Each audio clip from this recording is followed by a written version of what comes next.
मेरी प्यारी साध संगत जी, राधा स्वामी जी, साध संगत जी, आत्मा के सफ़र के इस वीडियो में आपका स्वागत है। पार्ट 2 शुरू करने के लिए चलते हैं।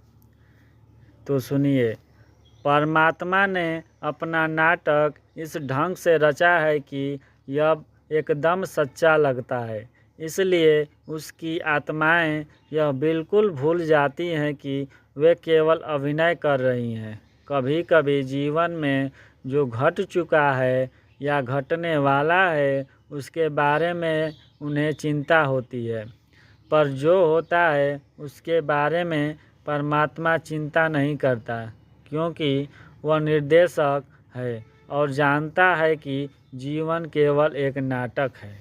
परमात्मा अपनी आत्माओं को सुंदर ढंग से नाटक खेलते देख खुश होता है, इसलिए उसके खेल का आनंद लो। उसके नाटक में जो कुछ भी तुम्हारे साथ हो रहा है उसमें खुशी रहो और शुक्रगुजार रहो। जब कभी कोई दुखद या मुश्किल परिस्थिति आ जाए तो याद रखो कि तुम केवल एक भूमिका निभा रहे हो। वास्तव में तुम आत्मा हो, परमात्मा के ही प्रकाश की चमकती हुई एक बूंद। इसलिए उसका प्रेम, उसकी शक्ति और उसका गौरव सब कुछ तुम्हारे अंदर है। परमात्मा से बातें करो, उसका प्रकाश अपने अंदर महसूस करो। ऐसा महसूस करो कि वह तुमसे प्रेम करता है और तुम्हें नाटक में अपनी भूमिका भली भांति और साहसपूर्व निभाने के लिए आवश्यक शक्ति दे रहा है। इसी को परमात्मा पर विश्वास करना कहते हैं।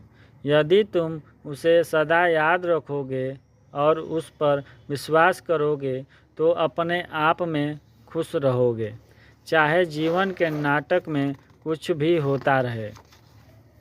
जब परमात्मा चाहता है कि कोई आत्मा घर लौट आए तो वह उसके अंदर गहरे अकेलेपन की भावना जगा देता है और उसे ऐसा लगता है जैसे उसका कुछ खोया गया हो। यह परमात्मा का आत्मा को याद दिलाने का एक निराला ढंग है कि उसका असली घर इस संसार में नहीं बल्कि प्रकाश के उस महासागर में है। मनुष्य शरीर को इतना महत्वपूर्ण इसलिए माना जाता है क्योंकि केवल इसी शरीर में आत्मा परमात्मा के नाटक को सदा के लिए छोड़कर फिर अपने घर लौट सकती है। परमात्मा ने हर मनुष्य के अंदर एक अदृश्य और गुप्त द्वार रखा है। यह द्वार एक गुप्त मार्ग की ओर खुलता है, जिस पर चलकर आत्मा उन अनेक आश्चर्यजनक मंडलों में से होती हुई प्रकाश के सागर परमात्मा तक पहुंच सकती है। और ठीक वैसे ही जैसे परमात्मा ने शुरू में वादा किया था, परमात्मा दया और प्रेम से परिपूर्ण अपनी ही परम शक्ति को नीचे संसार में भेजता है ताकि वह मोहर लगी आत्माओं को ढूंढकर उनको निज घर वापस ले आए। इस परम शक्ति को सतगुरु कहते हैं। सतगुरु ने हमारे तुम्हारे जैसा ही मनुष्य शरीर धारण किया होता है, पर सतगुरु वापस में प्रकाश के सागर परमात्मा की एक अद्भुत लहर है। वह जीवन के नाटक में से मोहर लगी आत्माओं को चुनकर घर वापस ले जाने के लिए ही संसार में आता है।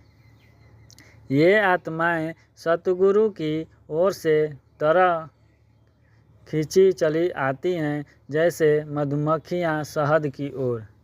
सतगुरु हमें हमारे असली घर के बारे में सब कुछ बताता है और हमारे अंदर परमात्मा का प्यार भर देता है। जब कोई मनुष्य सच्चे दिल से प्रकाश के महासागर में वापस जाना चाहता है तो सतगुरु उसे इसका तरीका सिखा देता है।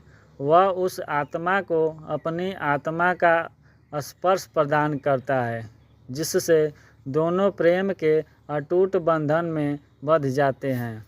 सतगुरु उस आत्मा को घर वापस पहुंचाने का वचन देता है। सतगुरु उस मनुष्य को सिखाता है कि कैसे आंखें बंद करके शांत और स्थिर बैठकर प्रेम पूर्वक परमात्मा को याद करना है। ऐसा करने से वह कुछ समय के लिए जीवन के नाटक में अपनी भूमिका के बारे में सब कुछ भूल जाता है। उसका मन इतना शांत और स्थिर हो जाता है कि उसे अपने अंदर परमात्मा के घर से आ रहे शब्द की लहरों और अद्भुत संगीत सुनाई देने लगता है और उस शब्द धारा का चमचमाता प्रकाश दिखाई देने लगता है जो महासागर परमात्मा में वापस जा समाता है। एक दिन गुप्त द्वार खुल जाता है और उसके पीछे छिपा हुआ रास्ता दिखाई देने लगता है। हर्ष से पुलकित आत्मा दहलीज को लांघकर सितारों से जगमगाते एक नए आश्चर्यजनक जगत के आकाश में प्रवेश करती है। हर रोज शब्द और प्रकाश की संगीतमयी उज्ज्वल धारा के सहारे आत्मा उस गुप्त मार्ग में आगे ही आगे बढ़ती चली जाती है और फिर प्रकाश से जगमगाते इस मंडल में एक विचित्र घटना घटती है। आत्मा को आनंद विभोर कर देने वाला एक दिव्य दृश्य दिखाई देता है।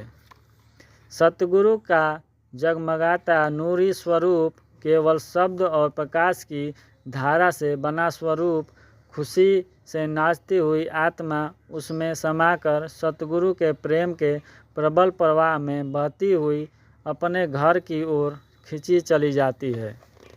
यह गुप्त मार्ग सतगुरु और आत्मा को अनेक सुंदर अनूठे अलौकिक मंडलों में से ले जाता है और अंत में आखिरी मोड़ मुड़ते ही वे ऊपर क्या देखते हैं।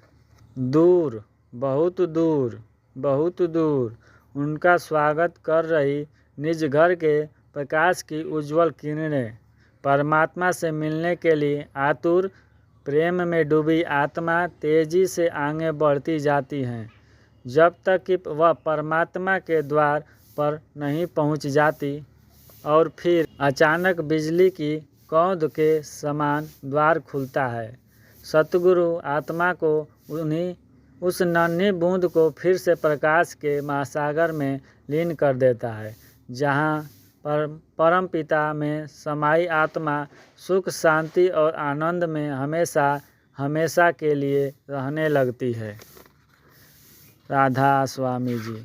आप लोगों को यह वीडियो कैसा लगा कमेंट में ज़रूर बताएं।